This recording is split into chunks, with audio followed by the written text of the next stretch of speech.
Hello and welcome to WES Perspectives. My name is Samin and I'm one of the talks coordinators for the Warwick Economics Summit 2023. Today, our topic of discussion is period poverty. And for this, I'm delighted to be joined by Ms. Michela Bedard, the Executive Director at Period. Thank you so much for being with us today, Michela.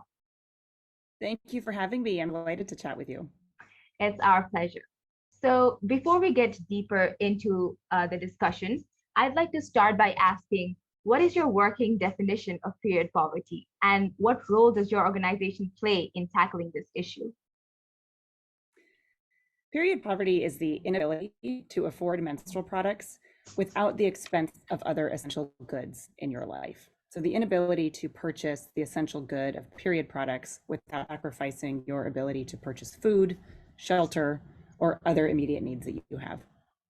And what Period does to solve it is we distribute period products, as you see behind us.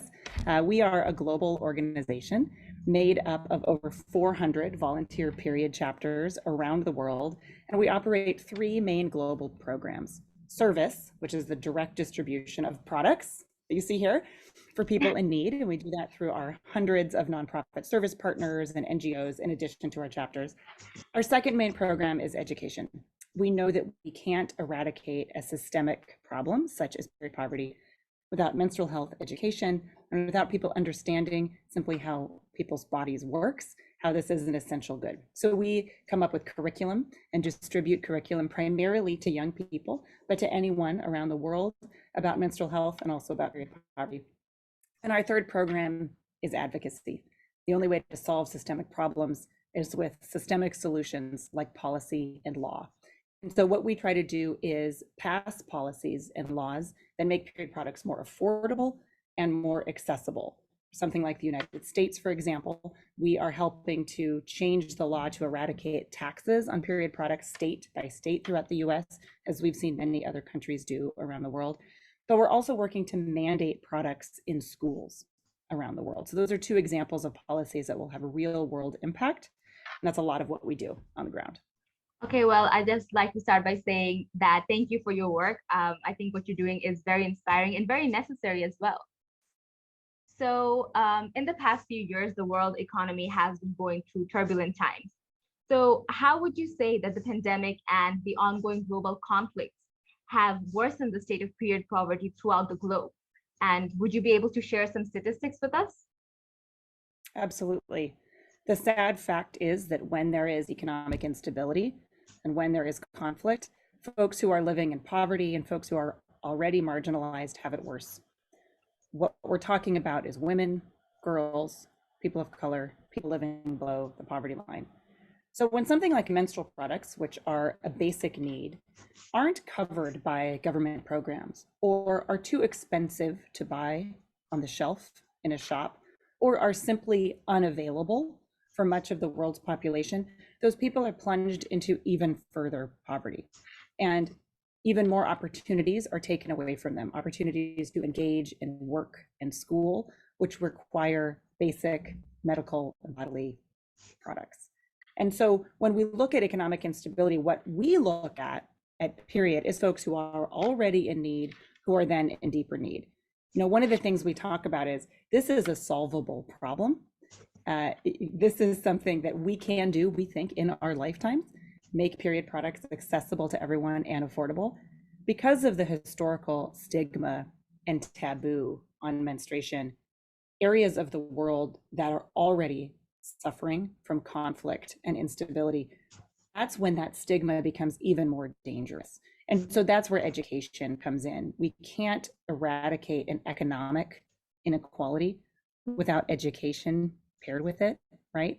And so this is something where, you know, we always talk about the three-legged stool of our work of service, education, and advocacy. This really can't be solved unless all three of them are working together. And so when you look at the last couple years of pandemic, of fear, of political strife, folks who are already in the margins and unable to access their basic needs are even worse off. Of course, that's completely understandable.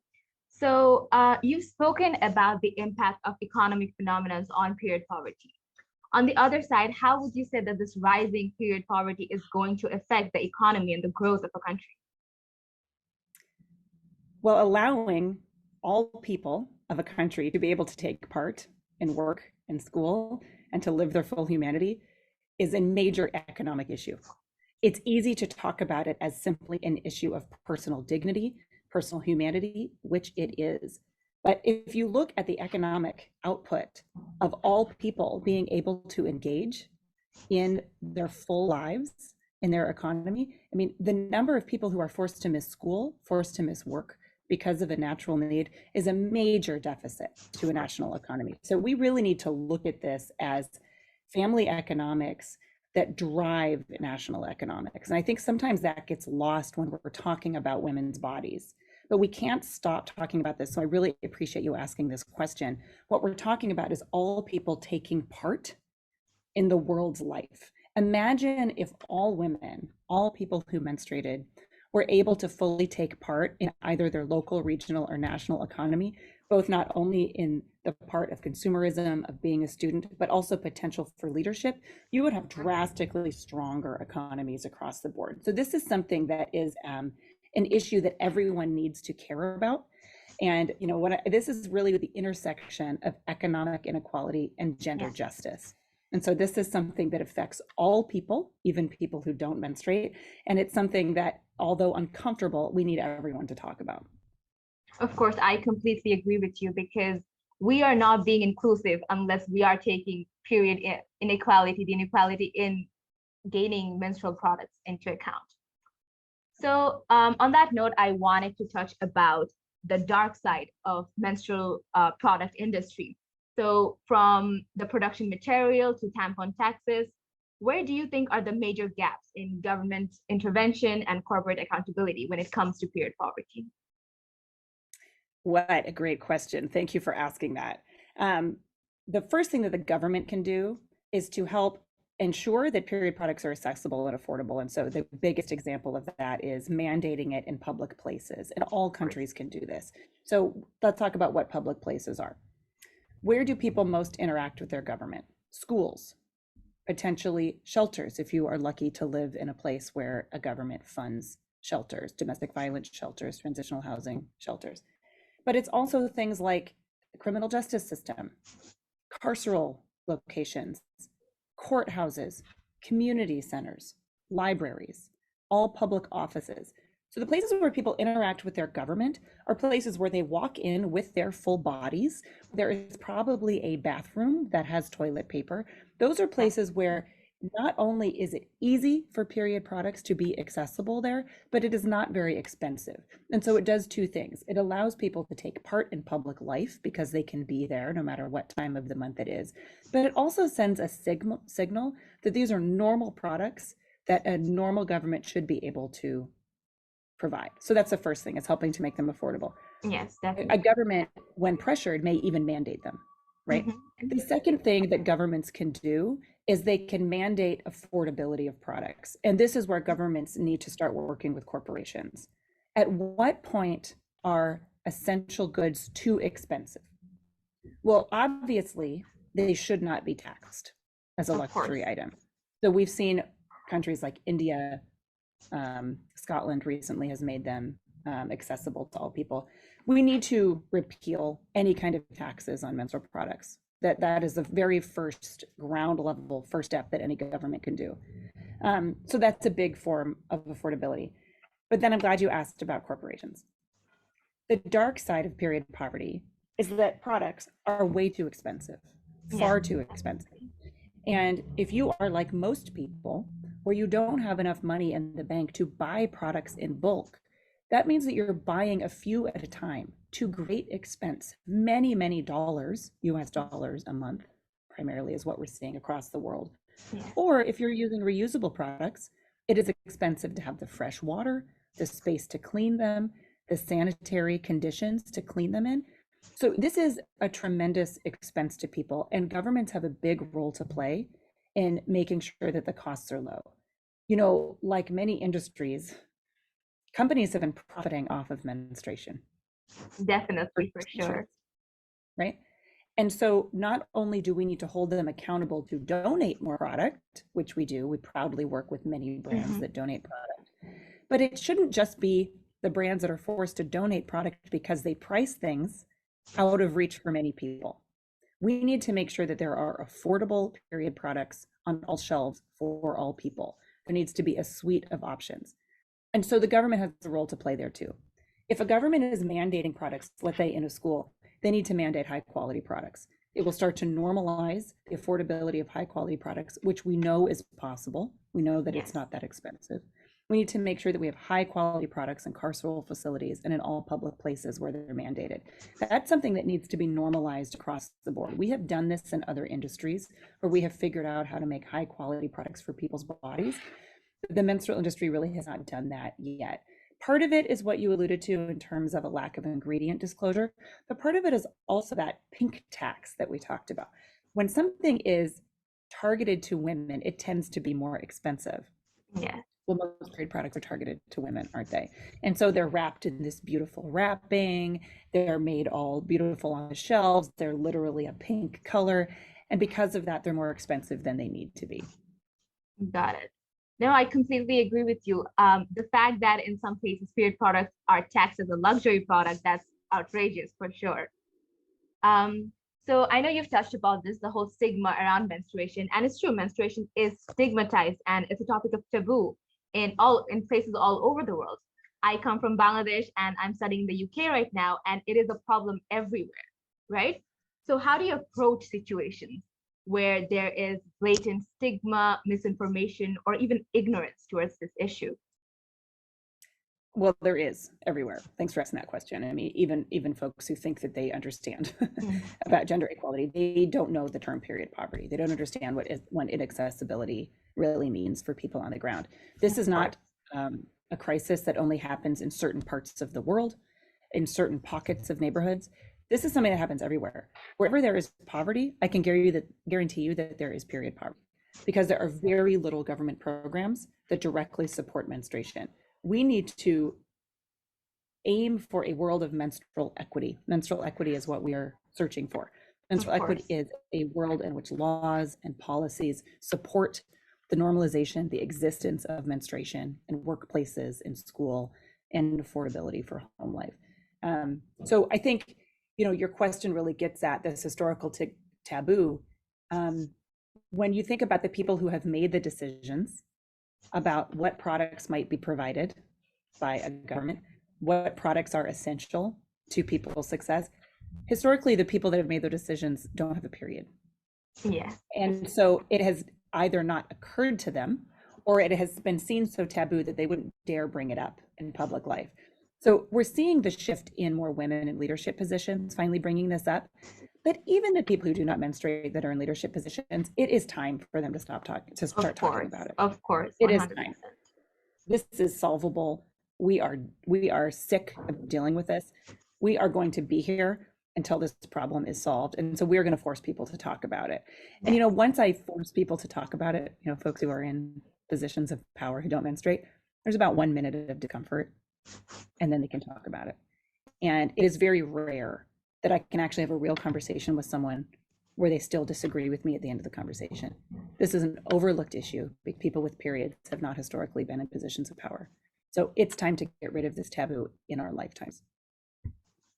Of course, and I agree. And having the conversation is so important. We should be having conversations with our siblings, our friends, and everyone around us to make sure that this discomfort does not exist anymore. Well, moving on, our aim at the Warwick Economics Summit is to foster dialogue between students from all over the world and leading members in society to sort of equip the future generations to take on humanity's greatest challenges. So I'd like to ask, in your opinion, how can the younger generation be truly involved in this issue and raise their voice in this issue? The global menstrual movement is primarily youth-led. This is something that is being spearheaded by young people, millennials, Gen Z, whatever you want to call them. The future leaders of the world are the ones in charge of this movement. It is an honor for me to be able to work with young people every day. I think that the incoming generations of leaders right now have decided that they are able to be vulnerable and able to be brave and strong at the same time, that they're able to talk about their bodies, that they're able to reject stigma. And so they're the ones that have come out and said, we're going to start talking about periods. We're going to talk about the fact that we never had products in schools. We're going to start talking about the fact that our parents never even told us about this, that the first time we menstruated, we didn't know what was happening, that they're forced to stay home for certain days from work because of a natural bodily function. This is very much a youth-led movement. And so when I say we're going to solve this in our lifetimes, it's because I get the joy of equipping and training the next generation of leaders to take this into their careers, right? So when I talk to young people about how to get involved, it's easy.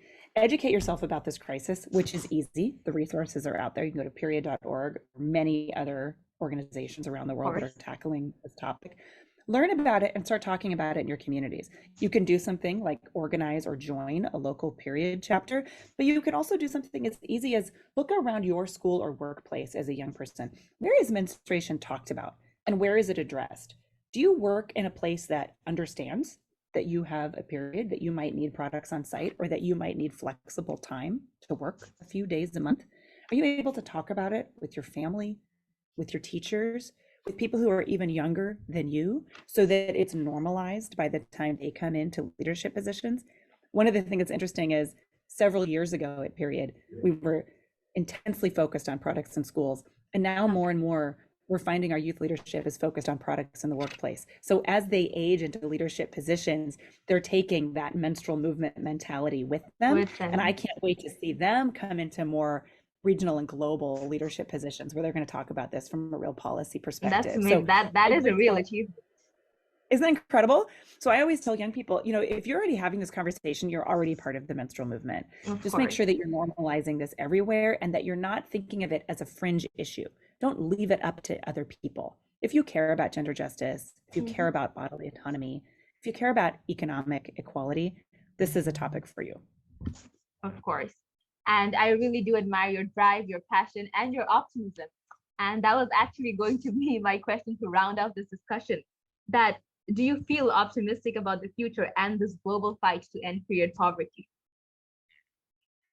I do feel optimistic more today than ever before.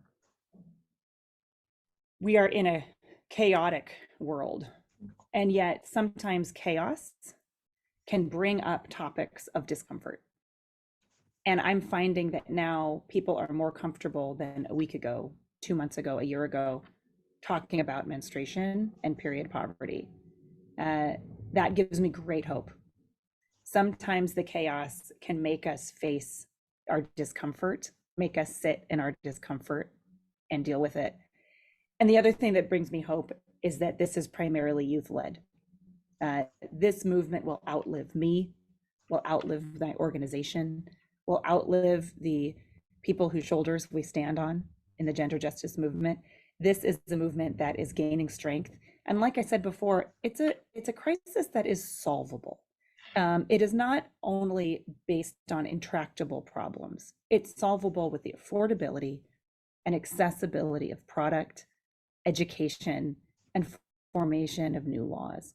This is something that I am already seeing change with month by month, and I'm excited to watch young people lead this movement and solve this crisis.